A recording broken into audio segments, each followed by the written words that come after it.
We do it for the next generation. We do it because somewhere along the way, someone dropped donuts on our doorstep when we were in the midst of a storm, and it got us through.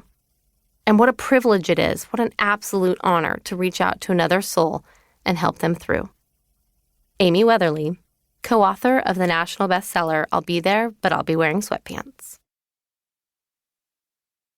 Introduction. Leslie Means.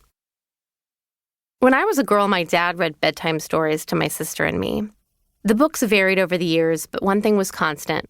Dad never missed a night, at least not in my memory. When I was little, the stories were easy and often came from a little golden book my 3 older sisters had read before me. The pages were usually tattered or riddled with graffiti, a side effect of hand-me-down books.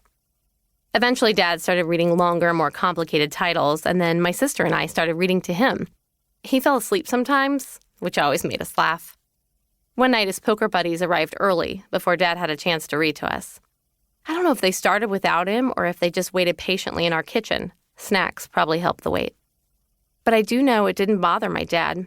He didn't rush the process, he didn't skip a page or cut our reading time short. He made it clear that his priorities were his girls. I'm not sure when we stopped our evening book reading routine. I'd imagine it was around junior high when I was too cool to associate with my parents. But I do know I'll never forget it. What I've learned in my 40 years of life is that those moments with my dad weren't about the stories in the books. Those moments helped me feel and know love. Unconditional love. The kind of love that helps a kid grow into a decent adult. The kind of love that inspired me to write this book. Mom had a huge part in this too, of course. We didn't have money, we certainly didn't have clout, but we had love. We knew love. And I know I'm giving that same love to my kids. At least I'm trying. And friend, I know you're trying too. When you're changing diapers and cutting chicken nuggets into 300 pieces and driving tweens and teens all over town, seriously, at some point we just become taxi drivers. It's hard to believe what you're doing is valuable.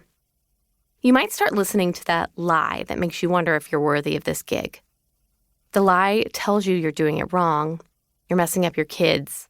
You're just a normal girl doing normal things with no real accolades to your name.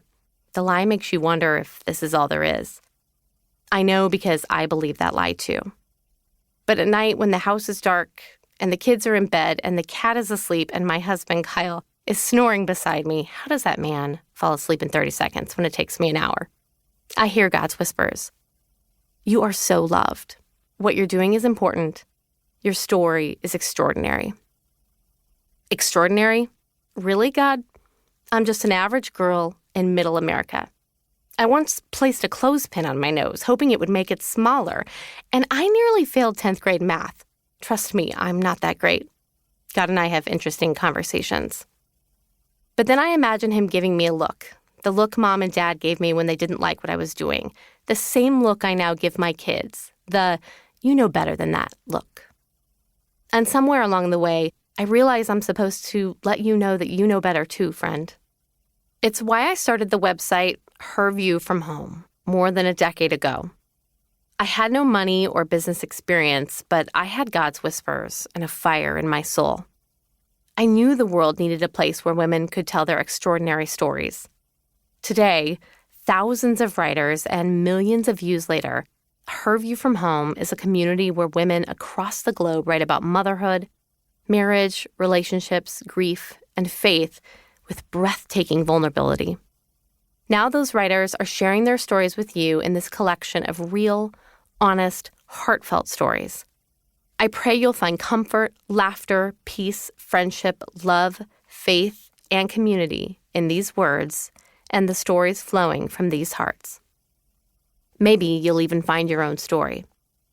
And if you do, when you do, I hope you know this gig you've been called to has always been worthy, valuable, and important. Not because you earned a fancy degree or won an award, not because of the size of your bank account or the size of your jeans or nose, but because you love your kids and you love your family and you are loved by God. So God made a mother, and he made you extraordinary. Part 1. So God made a mother tender. He needed someone with a heart tender enough to rock babies in the still small hours of the night.